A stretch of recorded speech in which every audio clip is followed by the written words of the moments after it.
พี่น้องฟ้าก็เห็นขาแม่แตนซ้ำมันตะลิตุนแต่อีแม่แหล่เอ็นแหล่ปื้ออยู่โอ้ยอีสมผ้าลมว่าสันว่าตาไซอีสมเล่า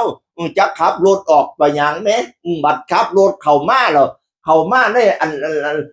บริเวณอันย่านซ่านบ้านบอนแล้วนั่นล่ะมันผัดเป็นพระพะเนี่ยพี่น้องเอ๋ยแล้วไปโต๊ะขุมผ้าลมพะนะว่านั่นน่ะ โอ้ยขาซ้ำเบิดอีแม่ก็เอ้ยแหล่เอ็นอยู่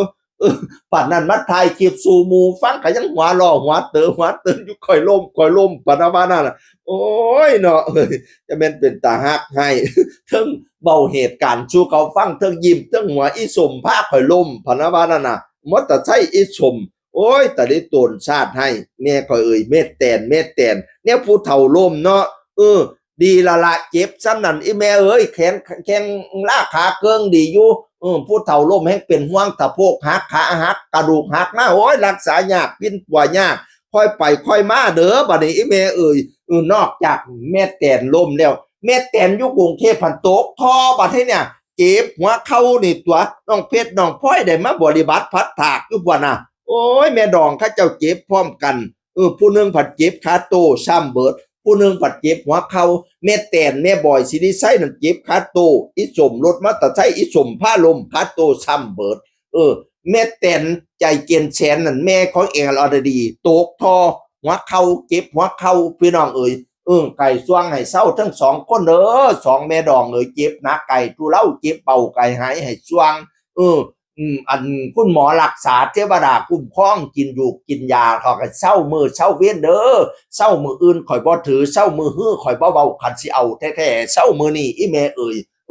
ปัดไปซะเด้อเคาะลมแต่ปีกายคอไตแต่ปีก่อนเคาะลมโตซ้ำควายคอไตโตซ้ำจ้างให้ไก่ข้างดอกหางคิงปัดไปซะเด้อโตนกฮูกมากูกเอาควันโตตะวันมาปั่นเอาซิน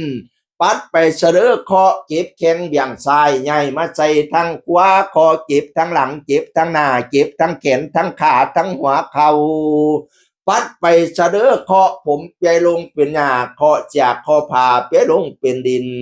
ปัดไปเสดอตัวบักสวยเงกตัวมันบ่ปากบักสักงากตัวมันบ่ติงปัดไปเสดอแนวบ่ดิบบ่ได้เฮ็ดไปอย่ามาควันสองแม่ดองอย่ามาควันอีแม่ข่อยเฮ็ดไปอยู่ป่าไม่เหลียงไปอยู่ย่างไม่อ่อนไปข้องกินยุ่นหยาไปข้องถ่ายยุ่ดินพุ่น10 ปียามาถามกินข้าว9 ปียามาถามนอนน้ำเท่าข้าวสารออกดอกเท่าข้าวตอกโป้งใบพุ่นตัวเจ้าจังเอามาเหียบไปแนวบอดีนะแนวบ่จบข่อยสีแนวบอดีข่อยสีล่างให้ขาวงามเกียงหอยเด้อแม่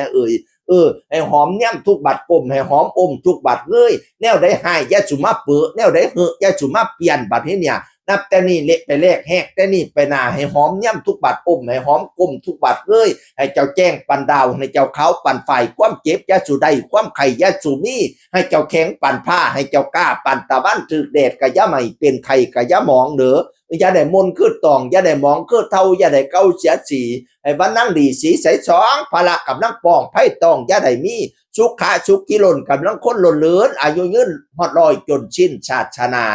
ให้แข็งแรงแนวบอดีให้ปัดไปน้